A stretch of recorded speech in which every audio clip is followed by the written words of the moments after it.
Hello. Sorry about that. Didn't see you there. Me? Just relaxing. Catching up on some late night reading. Complete works of Plato. No big deal. You didn't come here to get philosophized. You came here to learn about cinema.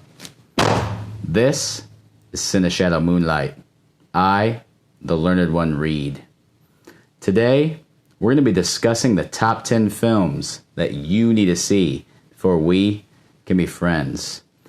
These are the films that I watched with friends and family in my early adolescence that eventually became the building blocks of my cinematic career.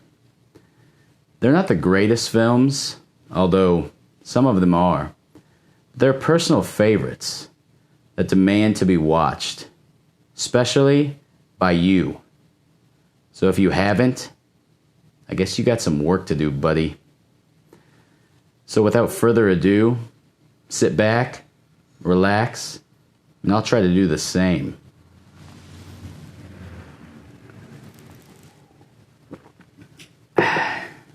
Enjoy.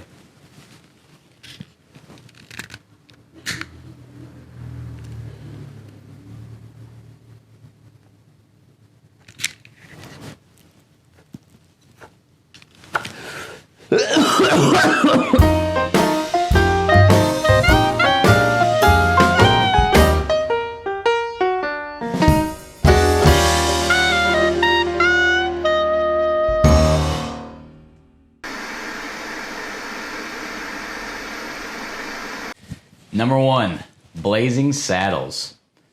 A satire on the Western genre that could never be made today due to the very sensitive nature of PC culture. One of the most outrageous, tenacious comedies of all time. It'll keep you laughing throughout. My first introduction to this movie was going down to the local library and checking it out on VHS. When I got home to my cold, dark basement, I popped it into my VCR and watched it on my very small 13-inch RCA TV, post-dental surgery. I may have been on a few painkillers. Anyway, I was blown away. I'd never seen anything like it. And I came away with some new phrases, to say the least.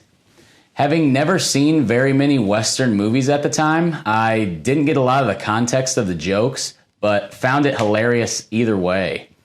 This was my first introduction to Mel Brooks, and I've loved the man ever since. Number 2, Dazed and Confused. The greatest hangout movie I can think of. With an incredible 70s rock soundtrack, it moves you through an evening that perfectly captures the pursuit of a good time in high school. Bored and broke, this was the experience my buddies and I were constantly on the verge of. And the times we reached that watermark will never be duplicated. Nostalgia is a hell of a drug. Number 3, Goodfellas. The most accessible gangster movie of all time. True to the life and the characters that it portrays, you can pick this movie up at any point in its runtime and be hooked. Liotta's cool, calm narration, De Niro's controlled authority, and Pesci's unyielding madness culminate into the most charismatic wise guys ever put to film.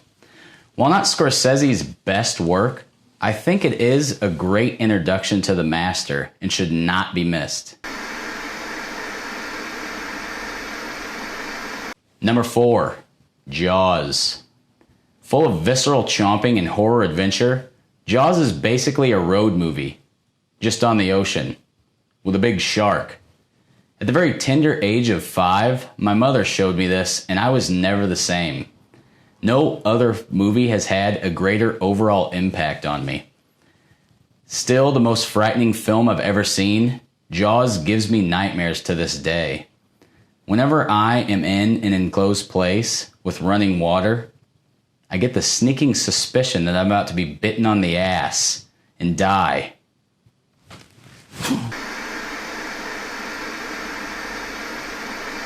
Number 5, Pulp Fiction.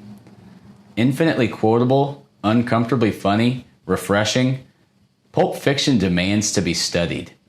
It's the underground of LA bottled up and told through interconnecting stories, out of place and out of time. The first time I witnessed this movie, I had no idea what had just occurred, having never seen anything like it before in my life. I was amazed. So I watched it again and again and again. I've worked out the structure since then, and I've been a Sam Jackson fan ever since. But remember one thing, be wary of pawn shop basements. Number 6, Scarface. Take a shot every time Tony Montana says fuck, and you won't live to see the end. Scarface is a brutal look at the cocaine cowboy days of Miami, packed full of 80s pop disco, yayo, and a whole lot of money, power, and respect. My first experience with Scarface was brought on by its prevalence in the hip-hop community.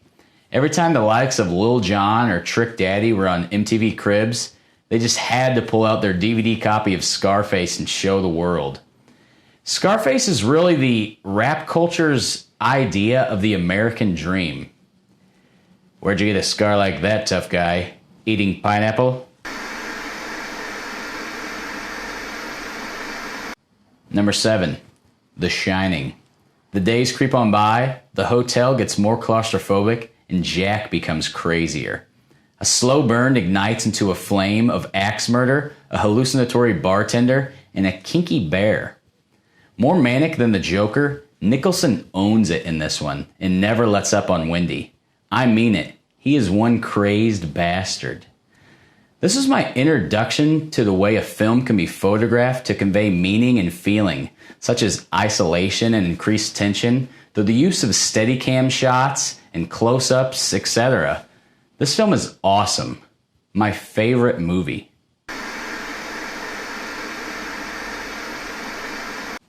Number 8, Terminator 2, Judgment Day. Better than the original and Cameron's best, T2 is my gold standard for action flicks. The semi-truck chase through the waterbed canal, Arnold equipped with shotgun and motorcycle, is worth the admission price alone. Linda Hamilton's Sarah Connor is a cold-blooded, combat-capable, calculated badass mama that you do not want to cross. And she does it all for humanity's future. This is what Elon Musk warns us about when smoking with Joe Rogan. Yeah, my stock prices are gonna go down. Number 9, Training Day. Denzel Washington. Enough said. He won the Oscar. But seriously, any movie that teams up Denzel, Dre, and Snoop with music from The Chronic 2001, taking place mainly in a 79 Monte Carlo equipped with Dayton wheels, which is Detective Alonzo's office, is worth its weight in gold alone. A rookie cop just wants a chance, but he may be involved in a setup. King Kong may technically be the greater film, but it ain't got shit on this! Training Day is straight up gangster. Number 10, Up in Smoke. This quintessential stoner film in the mainstream's introduction to Cheech and Chong has the funniest first 15 minutes of any film, and the rest doesn't disappoint either. It's got song parodies, bumbling cops, nuns getting busted at the border for pot, and a van made entirely out of spray-on fiber weed. Now, hanging out with your buds will, of course, enhance your experience, but it's not required. I've actually never watched this movie stoned, and I think that says a lot about its quality. Hey man, am I driving okay?